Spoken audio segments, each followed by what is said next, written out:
Bismillahirrahmanirrahim. Assalamualaikum warahmatullahi wabarakatuh. Bismillahirrahmanirrahim. Bersyukur kepada Allah dengan mengucapkan Alhamdulillahirrabbilalamin. Bersolawat kepada Rasulullah dengan mengucapkan Allahumma salli ala Sayyidina Muhammad wa ala ali Sayyidina Muhammad. Alhamdulillahirrabbilalamin, kita masih dipertemukan kembali oleh Allah Subhanahu wa Ta'ala, walaupun di dalam sosial media, yang itu merupakan bentuk dari silaturahim kita untuk membangun ukhuwah Islamiyah yang semakin kuat dan juga kokoh ke depannya, sehingga tercipta yang namanya kekuatan Islam yang kokoh, yang saling menjalin tali silaturahim di antara sesama.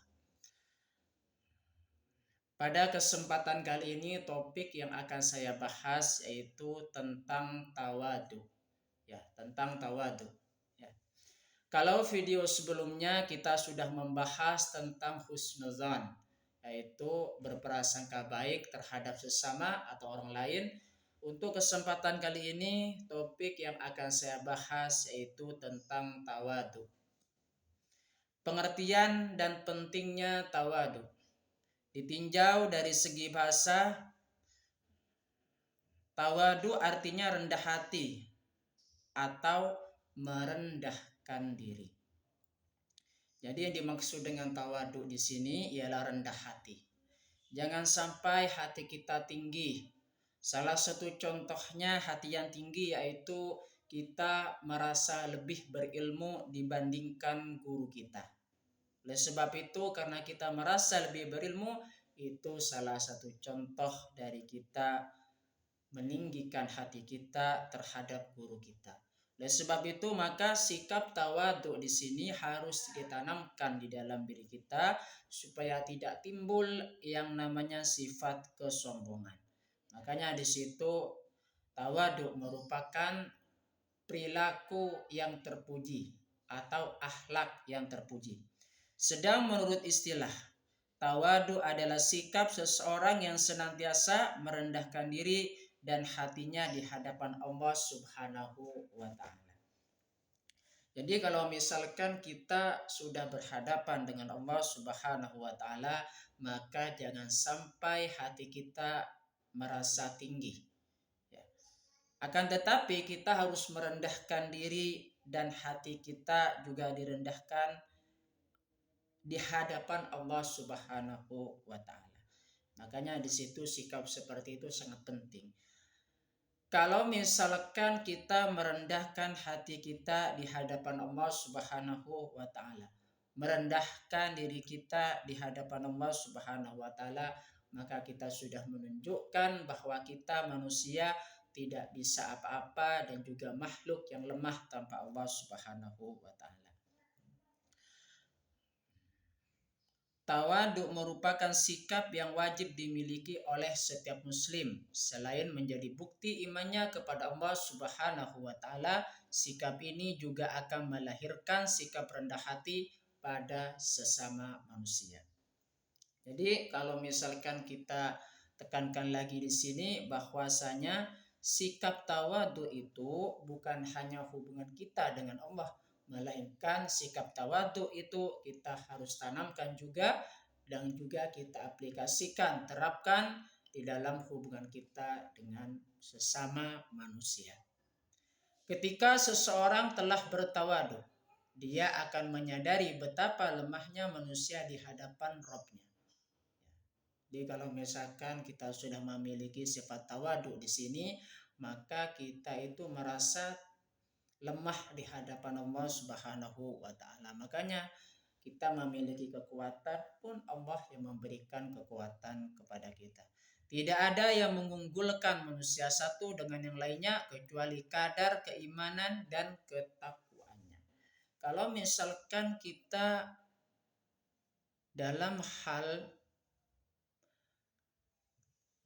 yang harus kita kedepankan apa di situ, ketakwaan kita dan juga keimanan kita kepada Allah Subhanahu wa Ta'ala. Makanya di situ berlomba-lomba di dalam kebaikan. Khususnya apa di situ?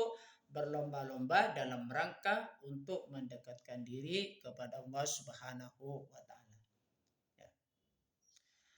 Cermati firman Allah Subhanahu wa taala dalam Quran surah Al-Mu'min ayat 67 berikut ini. A'udzu billahi minasyaitonir rajim. Bismillahirrahmanirrahim. Huwallazi khalaqakum min turabin tsumma min nutfatin tsumma min 'alaqatin tsumma yukhrijukum tifla. Dialah yang menciptakanmu dari tanah, kemudian dari setetes air mani, lalu dari segumpal darah, kemudian kamu dilahirkan sebagai seorang anak. Quran surah Al-Mu'min ayat 67. Artinya apa di situ? Bahwasanya kita tidak ada apa-apanya dibanding Allah Subhanahu wa taala. Kita adalah makhluk yang lemah karena Allah sudah memberikan kekuatan kepada kita dan sudah menciptakan diri kita dari tanah, kemudian dari setetes air mani, lalu dari segumpal darah, kemudian kamu dilahirkan sebagai seorang anak. Makanya di situ jangan pernah memiliki sifat yang sombong, khususnya hubungan kita dengan Allah Subhanahu wa taala. Sikap tawadhu di sini merupakan hal yang penting yang harus kita tanamkan dan juga kita terapkan dan kita lakukan dalam kehidupan kita sehari-hari. Baik hubungan kita dengan Allah Subhanahu wa taala dan juga hubungan kita dengan sesama manusia. Perintah bersikap tawadhu. Sebagaimana kita ketahui, tawadhu berarti sikap seseorang hamba yang merendahkan diri terhadap Tuhannya. Namun demikian, sikap tawadhu juga dapat diterapkan kepada sesama manusia, yaitu dengan bersikap rendah hati tanpa menghilangkan harga diri. Jadi kita itu sesama manusia, mari kita mempunyai sikap tawadhu, rendah hati, tanpa menghilangkan harga diri kita. Salah satu contohnya misalkan jangan sampai hati kita merasa lebih tinggi dibanding guru-guru kita.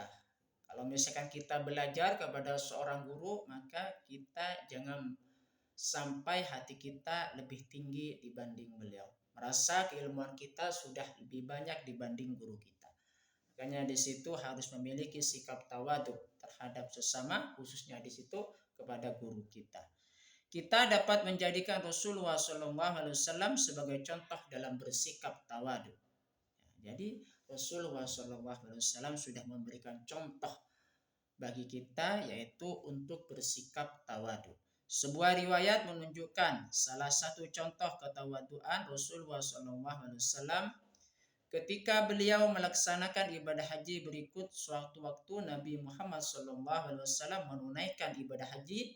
Beliau menunggang seekor unta jantan yang sangat sederhana.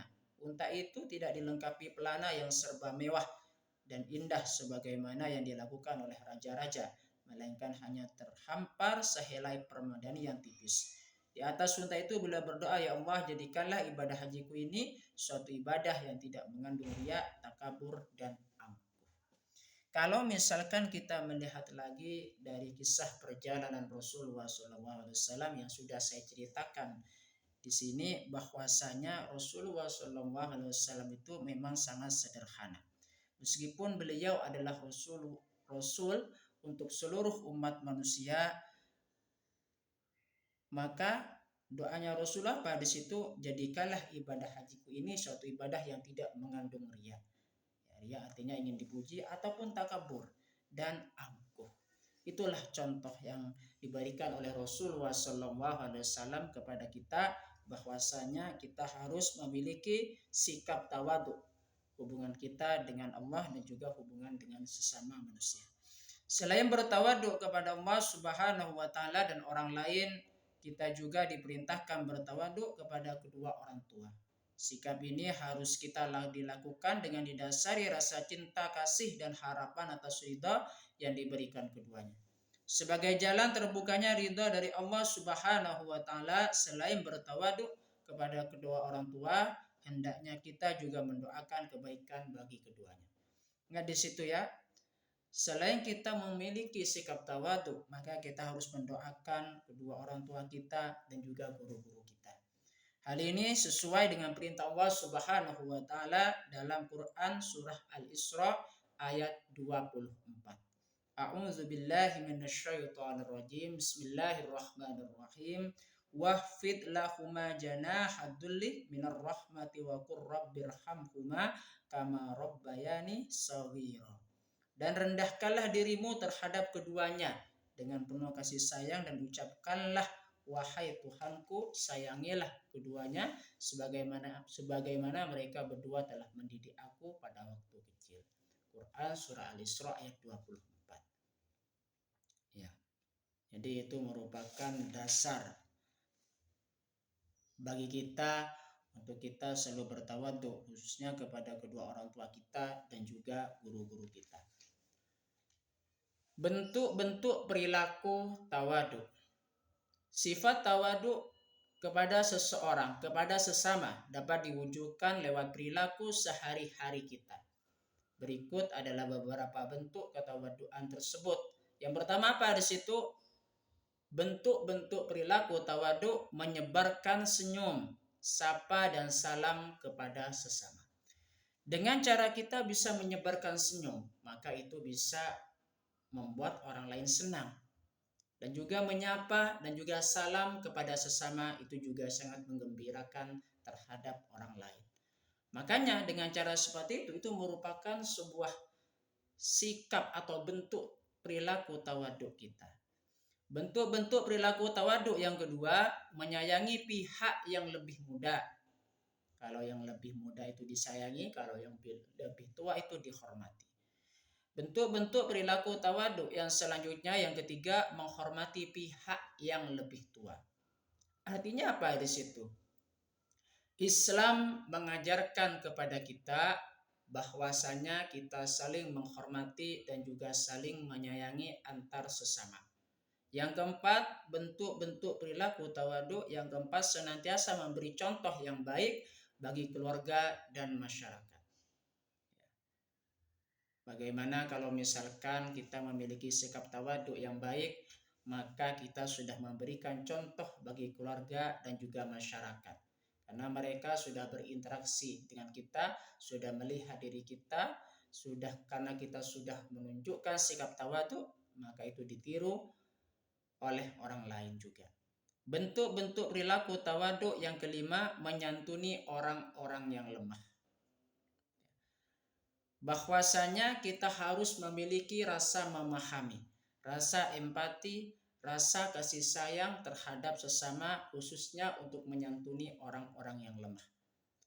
Bentuk-bentuk perilaku tawadhu yang selanjutnya, yang keenam, mengembangkan sikap saling tolong-menolong dan toleransi. Sikap saling tolong-menolong dan juga toleransi itu sangat penting bagi kita, karena kita senantiasa untuk menjalin silaturahim, menjalin kerjasama dalam kehidupan sehari-hari. Makanya di situ saling tolong-menolong dan juga toleransi merupakan bentuk dari perilaku rendah hati kita terhadap sesama atau tawadhu kita terhadap sesama. Bentuk-bentuk perilaku tawadhu yang selanjutnya 7, selalu berendah hati. Yang kedelapan, memperlakukan orang lain sebagaimana kita ingin diperlakukan oleh orang lain. Ya. Jadi apa yang kita perlakukan terhadap mereka bakalan kita dapat. Apa yang kita tanam pasti kita yang akan memanennya atau menuainya. Dan sebab itu maka kalau misalkan kita memiliki sikap tawadhu, maka orang lain bisa meniru kita dan juga bersikap tawadhu juga kepada kita. Dampak positif dari perilaku tawadhu. Jadi orang yang memiliki sikap tawadhu di sini memiliki dampak positif yang luar biasa untuk diri kita. Ya. Demikian pula tawadhu juga akan membuahkan banyak kebaikan. Di antaranya adanya rasa hormat yang dimiliki orang lain terhadap diri kita. Jadi kalau misalkan kita sudah memiliki sikap tawadhu, perilaku tawadhu, maka orang lain itu bisa juga menghormati diri kita. Karena kita sudah menunjukkan perilaku tawaduk terhadap orang lain, maka orang lain pun memiliki sikap tawaduk terhadap kita. Dampak positif dari perilaku tawaduk yang kedua, memperkuat ukhuwah Islamiyah. Kalau misalkan kita sudah memiliki perilaku tawaduk, maka pada situ secara otomatis kita akan bisa menjalin ukhuwah Islamiyah dengan cara baik dengan sesama, dengan orang lain. Dampak positif dari perilaku tawaduk yang ketiga, menimbulkan simpati dari orang lain. Dampak positif dari perilaku tawaduk yang keempat, mengangkat derajat diri kita di hadapan Allah Subhanahu wa taala. Kenapa di sini bisa mengangkat derajat kita? Karena sudah dianjurkan, sudah diperintahkan oleh Allah Subhanahu wa taala dan juga Rasulnya supaya kita memiliki sikap tawaduk. Karena itu sangat baik bagi kita. Sikap tawaduk juga bisa menghindarkan kita dari sifat-sifat yang bisa menyombongkan diri karena kita merasa lebih dibanding orang lain.